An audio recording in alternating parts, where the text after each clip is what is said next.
Okay. So one of the things that they've really focused on was the highway and the accident fatalities and stuff.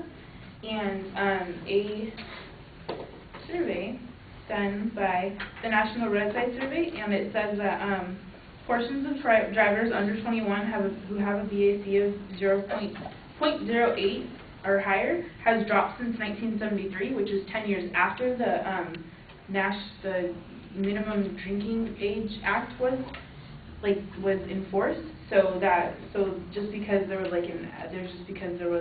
the government act that will take away funding doesn't necessarily mean that it worked right away, because it took 10 years for a really significant increase in statistics and fatalities for that kind of stuff. And they also say that early drinking leads to alcoholism, and Grant, B&S, and Dawson, DA, in the Journal of Substance Abuse says it is not clear whether starting to drink at an early age actually causes alcoholism, whether it indicates existing abuse. Both early drinking and alcoholism have been linked to personality characteristics like strong tendencies to act impulsively and seek out new experiences. So just because kids are getting alcohol at a young age doesn't mean that they're necessarily going to be alcoholics when they're older. Like if you drink when you're 14 doesn't mean you're going to be an alcoholic when you're 40. It just kind of has to go with, it's been proven that it has to go with your personality and what kind of person you are, or what kind of person you develop into. If you have really strong tendencies, or if it runs in your family, then yeah, you might get it, but there's not, it doesn't always lead to that. And the people in Europe who are exposed to alcohol early on, they have a less percentage of alcoholics in their country than we do in ours. And in Europe, the drinking age is legal at 18, but they've been exposed to it even more early on. So when you're allowed to drink in Europe, you can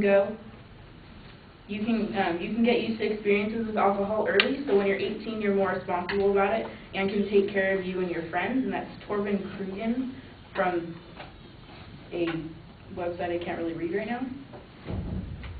And they also said that there have been less highway accidents since the law came into effect in 1840.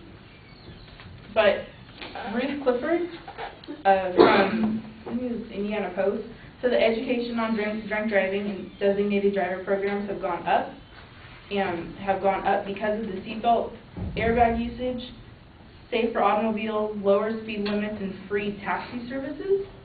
So just because they've raised the drinking age, doesn't mean that that was the sole purpose of it. They've also made other laws since the 1980s that have created a safer environment on the roads for people to be driving on, whether they're drunk or not.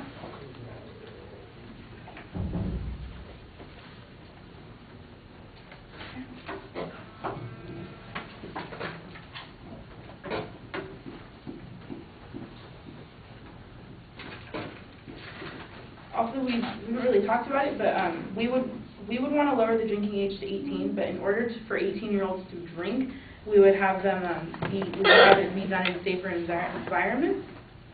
Choose Responsibility believes federal legislation should not penalize states that choose to participate in a pilot education program based on a minimum drinking age of 18. They believe that states that present a plan for educating and licensing young adults that can maintain lower levels of fatalities while lowering the drinking age ought to be granted, and waive the 10% reduction for the taking away their highway funding. And you would, if you didn't want to get a permit at 18 for it make you be able to drink, you would get one at 21, which is normal. But if the people who think they are responsible enough to drink at 18 would be able to, and then if something did happen, then they would have even more consequences than the 21-year-olds who got caught. It's a pretty genius idea.